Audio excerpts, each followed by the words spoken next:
September karong tuiga, plano nga ipahigayon ang registration alang sa pilot sector sa D-Citizens ID. Sumala pa ni Konsehal Bons Militar, ang chairperson sa Committee on Information and Technology sa 28th Davao City Council nga nasa kapin 170,000 ka mga senior citizen o kapin 30,000 ka mga person with disability ang target nga marehistro sa D-Citizens ID.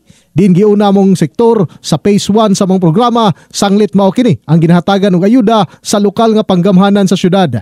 Din ang D-Citizens ID tumong nga ma-streamline ang mga serbisyo sa LGU Davao City.